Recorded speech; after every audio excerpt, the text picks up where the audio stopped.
అందరికీ నమస్కారం. విద్య నేర్పిన గురుదేవుల పాదపద్మములకు శిరస్సు వంచి నమస్కరిస్తూ, ఈరోజు మనం లోకాన్ని గమనించిన, గత చరిత్రలు గమనించిన, ఏ విధంగా పరిశీలించి చూసినా ఎంతో రక్తపాతం, ఎంతో ఒత్తిడి, ఎన్నో రకాల ఇరుకు ఇబ్బందులతోనే ప్రతి దేశంలోనూ ప్రతి మనిషి అదే విధంగా బతికాడు. ఇప్పుడు మనం కూడా ఆ విధంగానే బ్రతుకుతూ ఉన్నాము.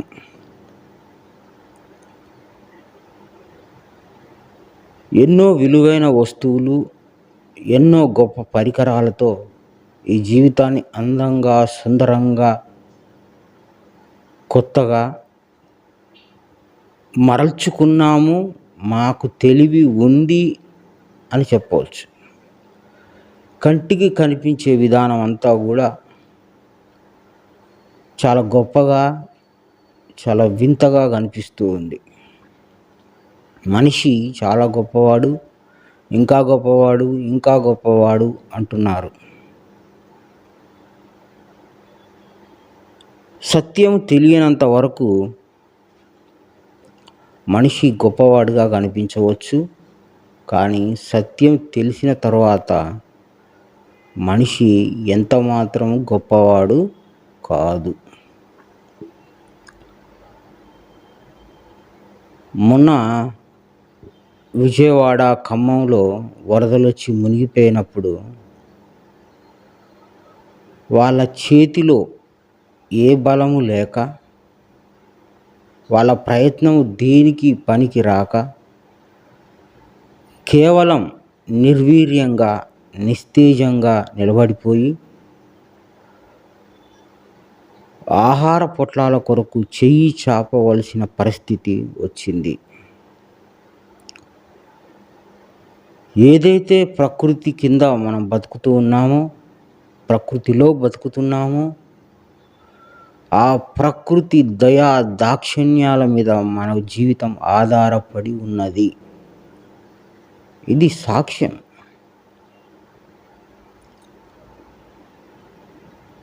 ఈరోజు ఒక మనిషి ఇంకొక మనిషిని ద్వేషిస్తున్నాడు, చంపేస్తున్నాడు. నా చిన్నప్పటి నుండి ఇజ్రాయెల్ దేశంలో ఎప్పుడు యుద్ధాలే, ఎప్పుడు గొడవలే, ఎప్పుడు కొట్లాటలే.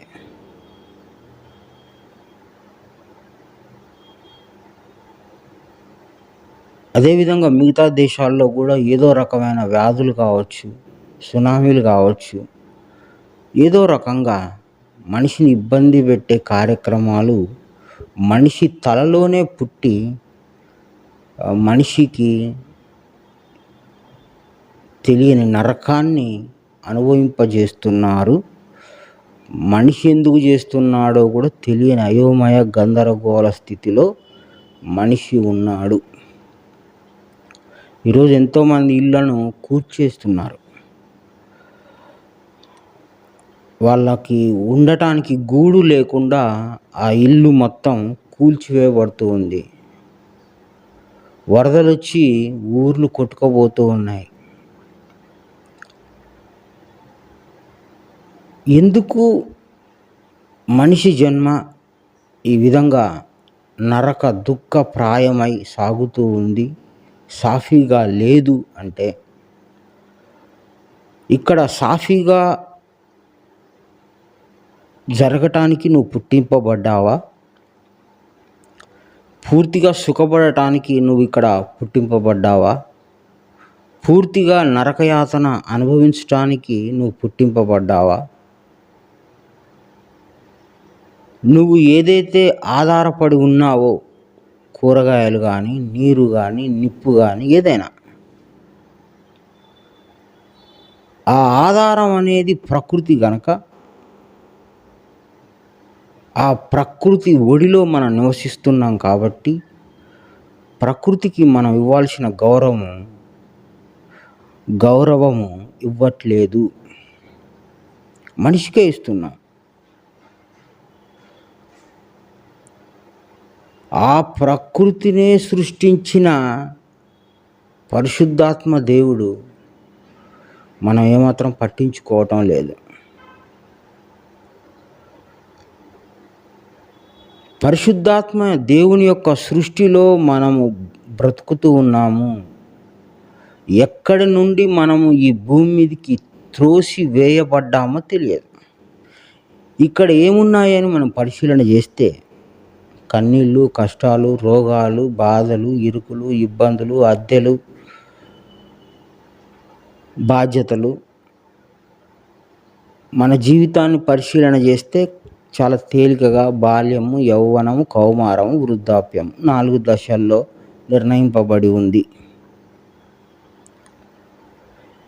ఇది పూర్తి అవుతుందో లేదో తెలియదు. ఎప్పుడు జీవితం ఆగిపోతుందో, ఎప్పుడు మన ఊపిరి పోతుందో మనకు తెలియదు. అగమ్య గోచరం. ఎప్పుడు ఏ పిడుగుబడి చనిపోతామో, ఎప్పుడు భూకంపం వచ్చిపోతామో, ఎప్పుడు ఏ విపత్తుకు గురైపోతామో తెలియదు.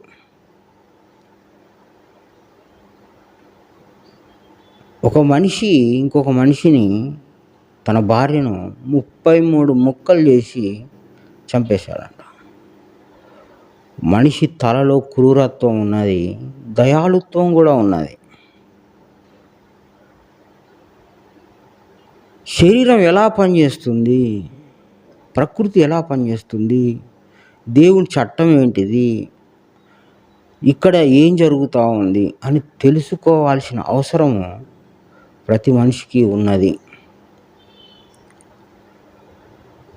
డబ్బు సంపాదించుట యందే మన జీవితంలో ఎక్కువ శాతం సమయాన్ని ఖర్చు పెడుతూ ఉంటాం. మనకు నిర్ణయించబడి భూమి మీద విసిరివేయబడ్డ వారము. ఈ శరీరంలో ఆయుష్ ఉన్నంత వరకే మనం డబ్బు అయినా సంపాదిస్తాము, రోగమైన అనుభవిస్తాము, సుఖమైన అనుభవిస్తాము, జీవితాన్ని కొనసాగిస్తాము. ఒకసారి చనిపోయిన తర్వాత చేసేది ఏది లేదు. మొన్న వరదలు వచ్చినప్పుడు ఒక వ్యక్తి 8 సంవత్సరాలు నేను కష్టపడి సంపాదించుకున్న సొమ్ము మొత్తం ఒక్క రోజులో నాశనం అయిపోయింది అని బోరున ఏడుస్తున్నాడు. 8 సంవత్సరాలు ఎన్ని గంటలు పనిచేసి ఉంటాడు, దాని కొరకు ఎంత శ్రమ పెట్టుంటాడు, ఎంత తెలివి, ఎంత ఉపాయం, ఎంత బలం పెట్టి, ఎంత సమయాన్ని కేటాయించి, ఎన్నో కష్టాలకు శ్రమలకు ఓర్చుకొని ఆ రూపాయి కూడబెట్టి ఆ ధనాన్ని జాగ్రత్తగా ఇంటికి తెచ్చుకొని తన కుటుంబ సభ్యులతో గడపాలనుకుంటాడు. ఇది నా కష్టం అనుకుంటాడు, ఇది నా సొత్తు అనుకుంటాడు. ఆ సొత్తు, ఆ కష్టం ప్రకృతి ఒక క్షణంలో నీ దగ్గర లేకుండా చేసింది. ఆ దుఃఖపడే విధానం కూడా నీకు తెలుసు. ఎందుకంటే సంపాదించుకున్నది కళ్ళ ముందే లేకుండా పోయినప్పుడు ఆ దుఃఖాన్ని కూడా అనుభవించడం తెలుసు. సంపాదించేటప్పుడు పడిన కష్టము తెలుసు, పోగొట్టుకున్నప్పుడు అనుభవించే దుఃఖము తెలుసు. ఇదంతా ఏంటిది తండ్రి? ఎవడో వస్తాడు, బాంబు వేస్తాడు, చంపేస్తాడు. ఎవడో వస్తాడు, మన సమయాన్ని ఏదో ఒక మతం పేరో, కులం పేరో, పార్టీ పేరో, దేనికో ఒక దానికి మన జీవితంలో విలువైన సమయాన్ని వెచ్చిస్తాం, అటువైపు ఖర్చు పెడతాం. శరీరంలో ఏదైనా ఒక పెద్ద రుగ్మత వస్తే, లోపం ఏర్పడితే, రోగం వస్తే, ఆ రోగం పోయేంత వరకు సంపాదించుకున్న సొమ్మును ఖర్చు పెడుతూ వైద్యానికి, ఈ రోగము, ఈ లోపము, ఈ అస్వస్థత పోవాలని ప్రయత్నం చేస్తూ ఉంటాం.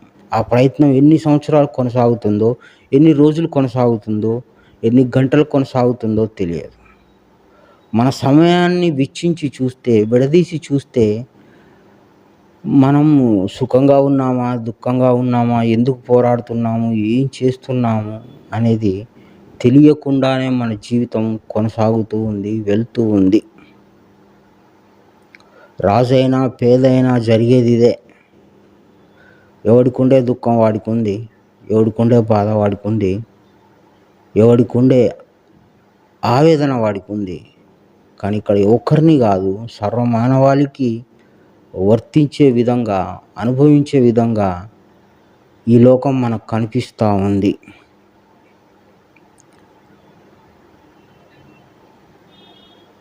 నాకు దేవుడు ఎందుకు అనేటువంటి ప్రశ్న ఏదైతే ఉందో, అది మనిషి ఏదైనా విపత్తులు వచ్చినప్పుడు, ఎవరు తన సమస్యని తీర్చలేకపోయినప్పుడు దేవుడు ఒకడు ఉన్నాడు అని ఆ మనిషి లోపల నుండే వచ్చే ఒక సద్భావం, అది చాలా గొప్పది. కనుక దేవుడు ఉన్నాడు, దేవుని చేతనే ఇదంతా నడపబడుచు ఉన్నది. కనుక దేవుణ్ణి తెలుసుకోవడానికి ఈ జన్మ, ఈ మనిషి పుట్టుక నిర్ణయించబడింది అని తెలుసుకుంటే,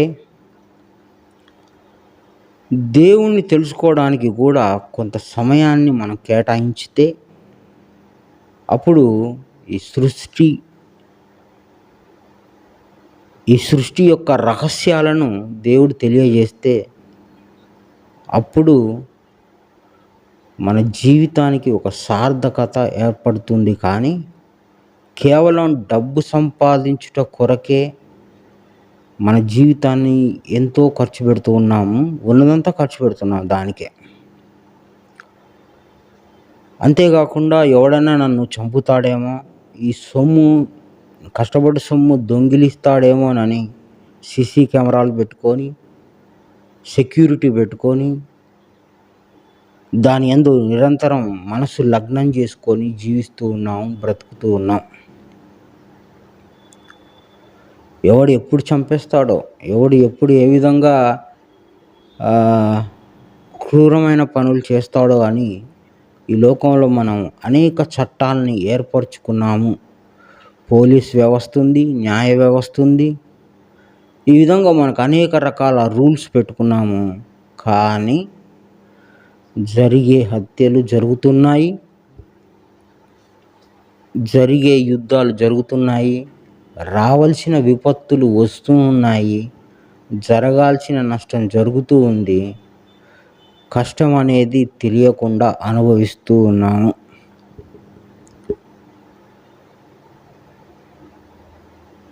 ఇక్కడ దేవునికి మనము భయపడి తీరాలి, ఆ సృష్టికర్తకి భయపడి తీరాలి. ఎందుకు అంటే ఆ సృష్టికర్త యొక్క సృష్టిలో బ్రతుకుతూ ఉన్నాము కనుక. ఈ సృష్టికర్త వైపు మనము మన ధ్యాసని మరల్చుకుంటే, మనకుండేటువంటి లాభాలు కానివ్వండి, మనకుండే ఆ దేవుడి బలం కానివ్వండి, అది ప్రత్యేకము. అజ్ఞానంగా ఉన్న వారికి ఈ లోకము భయానకము, ఈ లోకము దుఃఖకరం.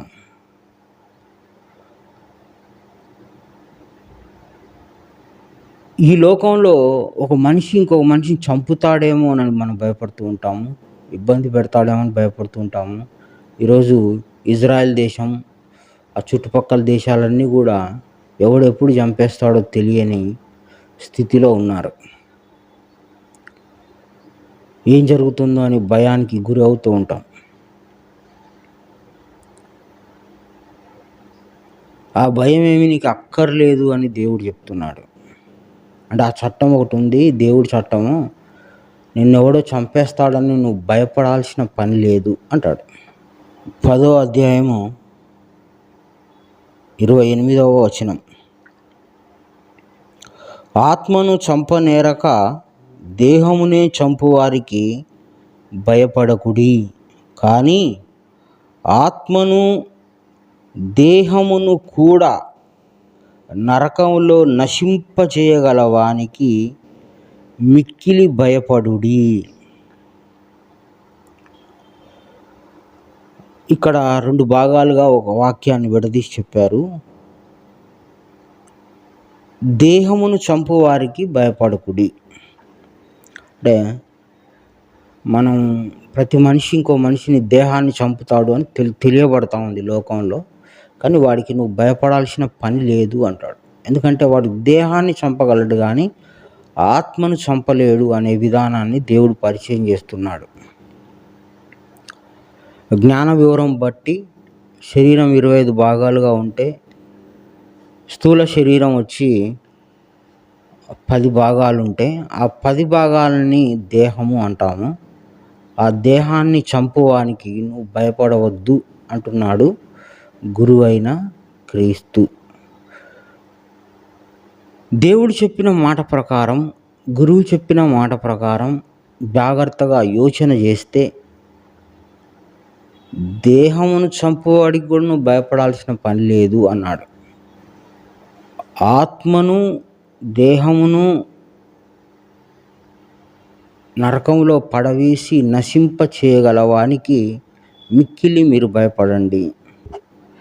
ఇప్పుడు ఈ మాట మనలో నెరవేరుతుందా? నరకంలో పడవేస్తాడు కాబట్టి ఆయనకు భయపడాలా? మనం ఎక్కడి నుంచి వచ్చాము? ఈ భూమి మీద అనుభవించేది ఏంటిది? మనం ఎందుకు భయపడాలి? జ్ఞానం ప్రకారం, గ్రంథం ప్రకారం దుఃఖం నీ లోపలుంది, ఇబ్బంది నీ లోపలుంది, ఇరుకు నీ లోపలుంది, అపాయం నీ లోపలుంది, అస్వస్థత నీ లోపలుంది, భయం నీలో ఉంది, సమస్తం నీలో ఉంది. కనుక నువ్వు ఏమి అనుభవిస్తున్నావో ఈ భూమి మీద నువ్వు జాగ్రత్తగా పరిశీలన చేస్తే ఇప్పుడు అనుభవించే జీవితం నరకమా కాదా అనేటువంటి నిర్ధారణకు వస్తాం. మోక్షమైతే ఇది కాదు. మోక్షం ఇది కానప్పుడు ఇదేంటిది? ఇది మోక్షం కాకపోతే ఏమై ఉండాలి? ఒక క్యాన్సర్ వ్యాధితో ఒక వ్యక్తి బాధపడుతూ ఉంటే ఆ బాధ ఎలా ఉంది అని ఆ వ్యక్తిని అడిగితే నరకంలా ఉంది అంటాడు. నరకం ఎక్కడ ఉంది అంటే నీ శరీరం లోపలే బాధ రూపంలో నువ్వు అనుభవిస్తూ ఉన్నావు కనుక, ఈ శరీరంలో నువ్వు ఉన్నావు కనుక ఈ శరీరం అనే నరకంలో నువ్వు నరకం అనుభవిస్తూ ఉన్నావు. ఈ శరీరం అనే లోకములో నువ్వు ఉండి నరకాన్ని అనుభవిస్తున్నావు. ఈ శరీరం ఆరోగ్యంగా ఉంటే ఆరోగ్యాన్ని అనుభవిస్తాము. ఈ శరీరం సంతోషంగా ఉంటే సంతోషాన్ని అనుభవిస్తాము. కానీ అనుభవింప చేసేవాడెవడు? ఈ శరీరాన్ని ఆరోగ్యంగా ఉంచి, బలంగా ఉంచి, ఈ శరీరాన్ని ఆరోగ్యంగా ఉంచేవాడెవడు? నువ్వేనా? నీ శరీరం నీ ఆధీనంలోనే ఉందా అంటే నీ ఆధీనంలో ఉంటే దేవుడికి భయపడాల్సిన పనే ఉంది. మన ఇష్టానుసారంగా పూర్తి ఆరోగ్యంగా ఉంచుకోవచ్చు, పూర్తి బలంగా ఉంచుకోవచ్చు ఈ శరీరాన్ని. కానీ దేవునికి భయపడండి అన్నాడు. కనుక దేవునికి మిక్కిలి భయపడాలి అంటే ముందు దైవ గ్రంథాలు చదివితే, ఆ దైవ గ్రంథాల ఆధారంగా మనం ఏంటిదో మనకు తెలిస్తే అప్పుడు దేవునికి మనం భయపడతాము. ఇవన్నీ పరిశీలన చేస్తే దేవుని ఆధీనంలోనే మనం అంతా ఉన్నాము, మన శరీరం కూడా మన ఆధీనంలో లేదు అని తెలుసుకొని దేవునికి మిక్కిలి భయపడతాము.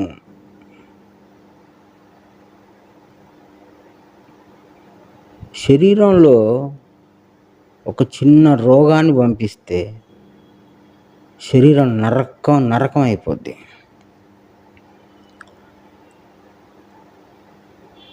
గుండెను అట్లా పిసికేసాడంటే చచ్చిపోతాం.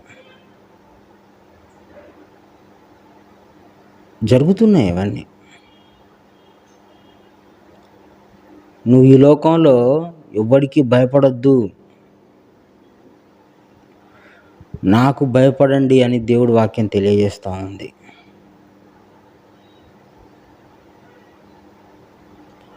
భయము ఎవరి మీద పెట్టుకోవాలన్నా కూడా దైవ గ్రంథం నేర్పిస్తూ ఉంది. ఒక భయము ఏ విధంగా నువ్వు ఆ భయాన్ని ఏ విధంగా నువ్వు ఉపయోగించుకోవాలో, ఆ భయం ఎవరి మీద పెట్టుకోవాలో ఆ జ్ఞానాన్ని కూడా దేవుడు భగవద్గీత, బైబిల్, ఖురాన్ ద్వారా తెలియజేశాడు.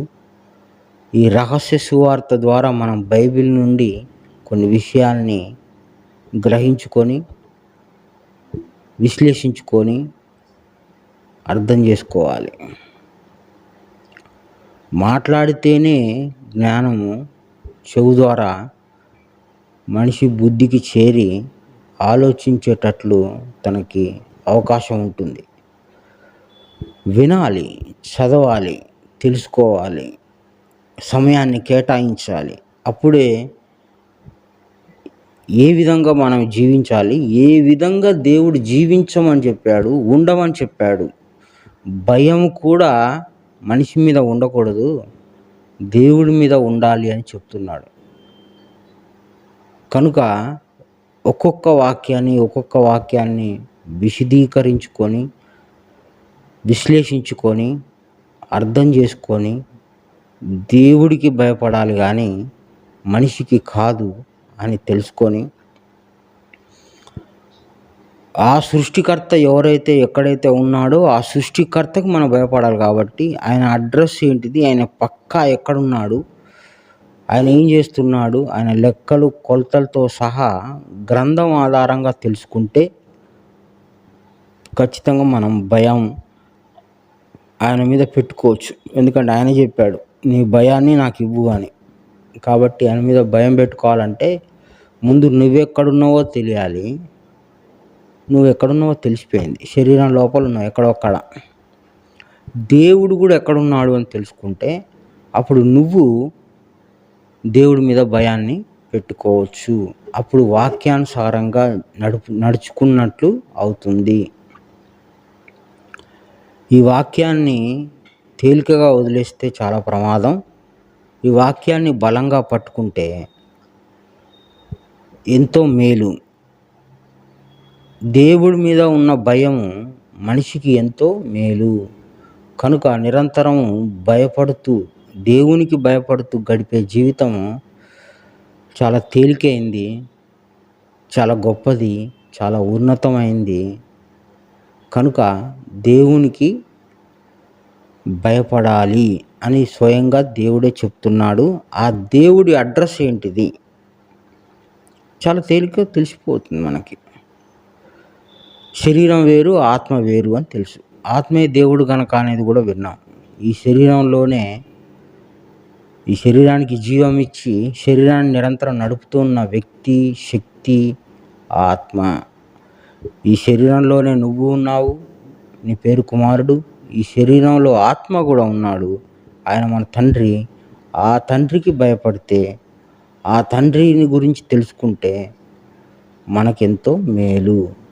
జ్ఞానం అంతా ఇట్లనే ఉంటుంది, ఇంతే ఉంటుంది. నువ్వు నీ తండ్రితో సంబంధపడి ఉండటం ఏ విధంగా అని బైబిల్ నేర్పిస్తూ ఉంటుంది. నువ్వు కుమారుడివి, నీ తండ్రి ఆత్మను తెలుసుకొని నీ తండ్రితో కూడా నువ్వు కలిసి ఉంటే ఉండే లాభాలేందో, ఉండే గొప్పతనం ఏందో తెలియజేయడానికే పరిశుద్ధాత్మ దేవుడు క్రీస్తుగా అవతరించి ఈ సువార్తను మనందరికీ అందించాడు. ఇప్పుడు సువార్తలో వాక్యమే తీసుకొని చెప్తున్నాము, గ్రహించుకుంటున్నాము, దాని ప్రకారం నడుచుకొని తీరాల్సిందే. కనుక ఈరోజు మిక్కిలి భయపడాల్సింది ఆత్మకు. కనుక ఆత్మకు భయపడితే జీవుడు ఎంతో ధన్యుడు. సర్వశక్తిమంతుడు, మన శరీరానికి అధిపతి అయిన ఆత్మదేవుడికి ఈ వివరాన్ని అందించినందుకు శిరస్సు వంచి నమస్కరిస్తున్నాను. అందరికీ నమస్కారం. గురు సమర్పణం.